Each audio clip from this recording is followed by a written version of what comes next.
So good morning. So good morning guys.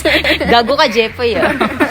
Hello mga ka-sweet life. For today's video tayo ay magtutuloy-tuloy na paglilinis ng ating garden kasi nga ito lang yung time na medyo kumilimlim na kailangan namin tong i-grab. Kaya nga kapag ka ganitong mga kulimlim ay ito lang yung time namin na pwede kami magtagal sa pag-gardening. At gabi na rin to guys, kaya nga kita nyo medyo madilim na rin yung ating video. Ito yung time na nagtatanggal na tayo ng mga damo para makalkal na natin yung ating mga pagtataniman. At dahil matigas nga, tumulong na si Kuya Gio nyo at si Kuya Jeffoy. And then ang ginawa ko naman, ini-start ko ng putulin yung puno na tumutubo dito sa may gilid ng ating stage at nagtatastas na rin kami paunti-unti ni nanay nung mga damo na nakasabit na dahil talagang napakatibay na ng kanilang mga baging.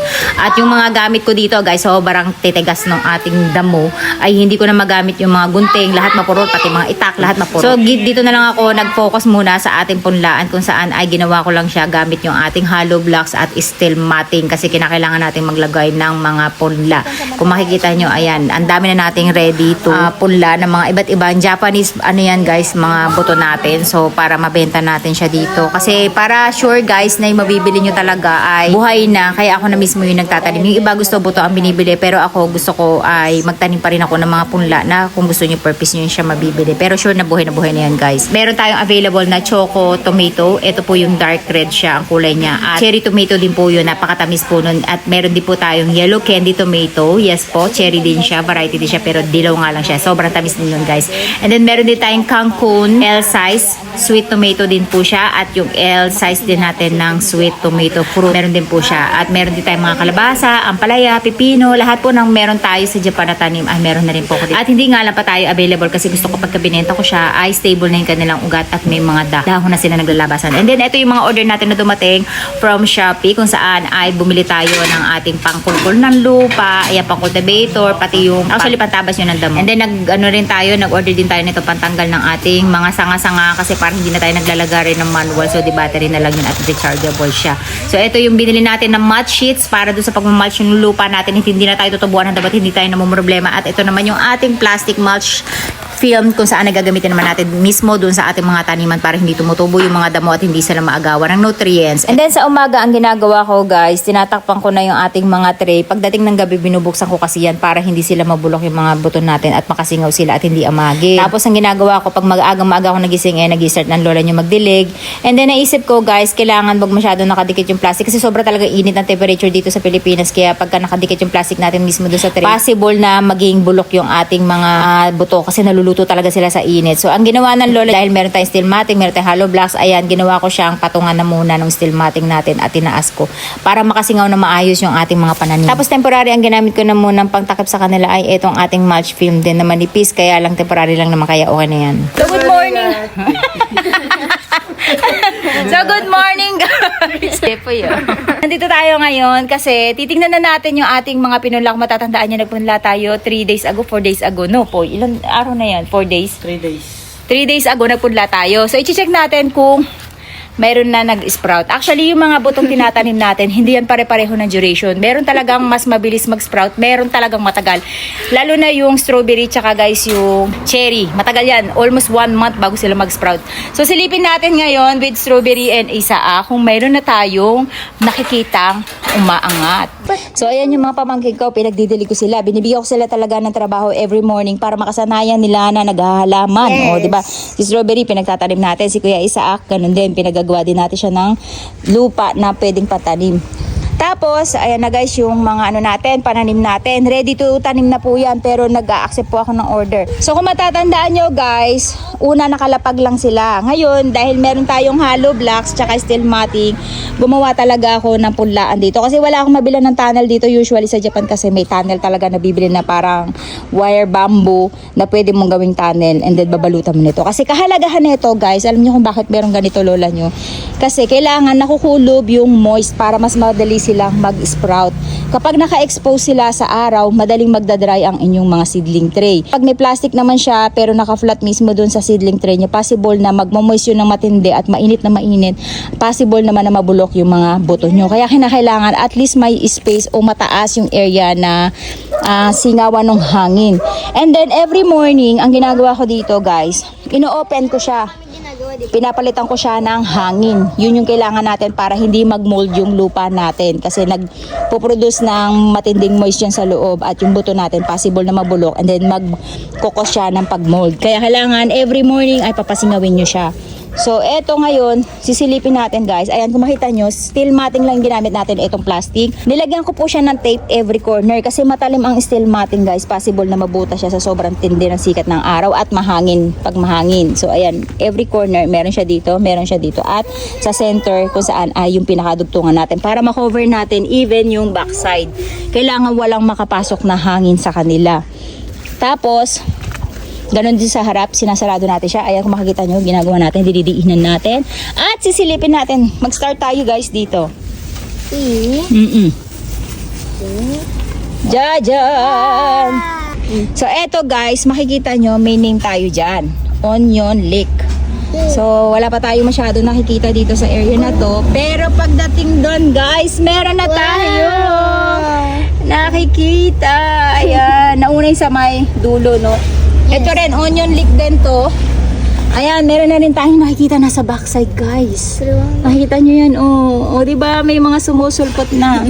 Mabilis yung onion leek. Tuwan-tuwa nga si strawberry, oh. Kasi, alam mo na, sila yung nagtanim yan. Kaya, syempre, na-experience nila yung totoong grow a garden. Diba, my love? So, dito, natuwa nga ako kasi may nakita na rin ako dito. Sabi ko, ay, may isa na. Pala, mas marami pa pala dun sa dulo, guys. Oh. So, ayan, tatanim natin yan sa mga hollow blocks. Yung mga butas ng hollow blocks natin na bed raise natin, ipapalibot natin siya kasi guys, maganda po yan pang taboy din ng mga insekto. Ayan, dito, amaw natin strawberry. So, napakatagal talaga guys ng strawberry, sa totoo lang. Pero pag may nag-grow dyan, sabay-sabay na yan. Okay, dito naman tayo sa kabila natin. So, dito may nakikita tayo, Benny Hope, strawberry din siya. Wala pa tayong nakikita dito guys. So, medyo matagal talaga yung strawberry. And then, pagdating dito, wala tayong pangalan. Ano to, nak? Wala tayong pangalan dito. Hindi ko sure kung ano to natanim natin. Strawberry white. Ah, white strawberry din pala to, guys. So, yung, ano natin, nagkadikit-dikit, no? Yung white strawberry natin nandito. Buti na lang may pangalan. Pero anyway, na ano naman yan ng lola nyo kung sa dahon pa lang. And then, I think this one is kamatis natin. Ang ganda! Ayan guys, naunang tumutubo talaga yung kamatis dun sa bandang dulo, no? Napapansin ko lang dito unang tumutubo sa dulo. Yes. Maybe kasi naka-direct hit tong plastic natin dito. Tapos guys, kung makikita nyo, ayan, mayroon ding liwanag. Kahit nasabihin natin naka-plastic sila, kaya nag-grow din sila. So ayan guys, meron na tayong kamatis at etong kamatis natin. Ito yung malalaking kamatis natin pero matamis yan guys, sweet tomato. Tapos large size po siya. Ayan. Dito wala pa tayong nakikita pero mga kamatis din natin to guys. Kamatis talaga mabilis. At eto meron na tayong large tomato din na fruit tomato din siya. Dito guys, eto ano to? Banana chili. So dito chili yung mga tanim natin dito. Wala pa tayong nakikita guys. Ayan. And then dito, ano to na? Ano siya? Hindi ko mabasa kasi nakabaligtad yung tray natin. Ano to? Sweet pumpkin. Kalabasa guys. Ito, tomato din to. Nag-extend tayo ng tomato dito. Ito yata yung nagkamali rin kasi kami. Ito ano to? Palaya. So dito ang palaya. Wala pa rin guys. And then pagdating dito guys, ano to? May melon! Ito yung mga melon natin. Wow, may enjoy ng mga pamangkin ko yung melon ng tita nila. Yes. Kasi guys, isa yan sa mga masarap. At meron tayong tatlo dito per butas, no, na nilagay. So ayan, pinapasingawan lang natin siya ng konti para hindi siya mag-cause ng mold. So ayan guys, We have three of them. dito pakwan. Yes. And then dito, hanggang dito guys ay melon. Etong area na to, hanggang dito palatandaan yan ay melon. Pagdating dito guys, eto ano to? Ito yung mga seeds na iiwasan natin. Eto meron tayo dito. Ano to? Ano to? Basa mo, my love. Singkamas. So may singkamas tayo, magkasama yung cherries natin na tinanim with singkamas. Wow! Damo lang yan, nak eh. Oo, damo lang. No, Ay, wait. it's not. Ano ba to? Ano ba tinanim natin dito? I don't know. Wala siyang name. No. I think ito yung huli nating tinanim. Yes. I think damo lang to. No, it's not. Damo lang to, my love. Oh, okay. My bad, guys. Damo lang to. So, Kasi happy ako, guys, na meron tutubo. oo, 'di ba? Good job sa mga pamangkin ko kasi na-experience na talaga yung tunay na grow a garden. So dito wala pa red bell pepper dito. Yes. Guys, mga bell pepper tayo dito, wala pa. Tsaka mga red banana, yellow banana. And dito dito. Wow! Ano to na? Ang tanong, ano to? I don't know. Hindi ko alam kung ano yung mga tinanim Kalimutan namin natin dito. lagyan. Ah, Bulaklak. mga flowers. Diba mga bulaklak to, guys? Sunflower daw. I know na. What? Dito, yung mga marigold natin, dito Yes. natin tinanim. And then, eto, yung mga flower natin na magaganda yung bulaklak niya, kulay blue. So, napakaganda nila, guys. Ayan. Ano masasabi mo, my love? Masaya, di ba? Pag kami nakikita kang tumutubo na. Isaac, where are you? We have surprise! Isaac! Tawagin ko po. Opo, para makita niyo yung tinanim niya din. Kasi alam niyo guys, kapag ka tinatry niyo ng i-expose yung bata sa pagtatanim, mas ma-appreciate nila yung ganda nung sarap ng pagtatanim. No? Iyo. Sige, tote. Isa lang only one May namimitas na bata, Hindi marunong paalam eh. Oo, namimitas na ng basta-basta. Okay. Ala, baka malaglagan ka pa sa ulo, masaklap. Pull. Dito natin. Hindi niya mapitas. Matibay. Go get some water. Tapos, sa kabila. O, yan. Go get some water. And then, halika dali, lakad ka dito. Ayan. Good job. And then next one, this Next dito Okay, get water.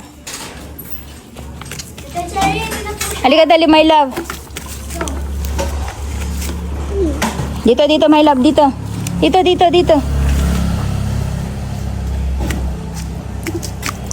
Yan. Ay, good job. Di pa nga po nagtatanim, may lupa na agad. Kaya nga Halika dito, my love. Dali, tingnan mo yung mga tinanim nyo. So, ayan, tinawa kasi si Pierre. Para, Over there first. Let's go. dali. Not see over there. Para makita mo yung mga tinanim nyo. Not yet. Turo mo. Where is it? Turo mo yung mga tinanim nyo. It grow up now. Diba? Wow. Kayo nagtanim niyan There. Over there. What did you see? Diba? Why thanks? Diba? Ang saya? Masaya Yes. na. You go there, dali. Over here na. Wow. Look. You know what is that? Sweet tomato. It's a tomato. Diba? Nice. Yellow aiko. Matagal pa sila, Aiko. Yes. And next, nothing. But this one have. And this one. Yes. It's melon. Yeah. Diba? Nothing. I don't know the name. But That's a but it's a flower. flower. Yes. It have it stuck. It stuck though. Pag lumaki na sila, ita-transplant natin sila. Tapos yun, marigold. Yes. So, ayan guys, kailangan natin sila pasingawin. Explain mo sa kanya. Kailangan, papatubigan natin sila. Pero hindi natin sila pwedeng diligan ulit, guys. Yes. Ito lang, nakpenging tubig lang dito kasi tuyo siya. So, ayan guys, ang ginawa ng lola nyo, yung mayroong part na nag-uusbong na, kinabila natin. And then sa kabilang side, inikot natin para yung kabilang side. Kasi napansin ko dun mas mas nauunang mag-produce ng sprout. So ang gagawin natin, ayan, napasingawan na natin siya after ng 1 hour. Kailangan natin siya takpan ulit para hindi matuyot. Kasi pag natuyo yan guys, kasama yung buto natin na hindi uusbong. So, ayan. At Kailangan natin siyang takpan. Tapos, ilalim lang natin dito sa ating mga tray para pabigat. Ayan. Para hindi sila ma-expose sa hangin. Kasi pag nahanginan sila ng husto guys, magdadry yan. Ating tomato natin. Hi! Tignan nyo yung taga-tanim kong assistant guys. Strawberry, ang bata, 'di ba? Pero grow a garden kami. Para meron siyang natututunan at the same time. May sideline si My Lola. Babang bakasyon na, anak, no? Mamaya, titreat ko sila. Tapos ayan nga, pagkatapos natin siya paglagyan ng lupa, ay siya na rin ang pinagtusok ko nitong ating mga mulberry seedlings na itatanim. At ayan, nilagyan natin siya ng cup para hindi siya sumingaw at hindi siya basta matuyuan. Tapos, para meron na rin siya natututunan. At alam nyo ba itong si Strawberry, napakabilis niyang turuan guys. Kapag sinabi ko isang beses, ay alam niya na kagad kung anong gagawin niya at ano yung mga sinabi ko at para saan yung ginagawa niya. Kaya nakakalungkot lang guys na masaya kasi yung mga pamangkin ko nagmana I think sa akin. Pati yung aking pamangkin doon sa Japan na si Asher kasi mahilig talaga siya sa paghahalaman. Ang nakakalungkot lang kasi mga anak ko mismo, 4, walang interes sa paghahalaman dahil lahat sila takot sa insekto, lalo na yung mga babae ko. Tapos si Kuya Gio niya, hindi niya masyadong bet, nandito lang siya tumutulong sa akin kasi kinakailangan dahil mautos ang nanay niya. So yun lang.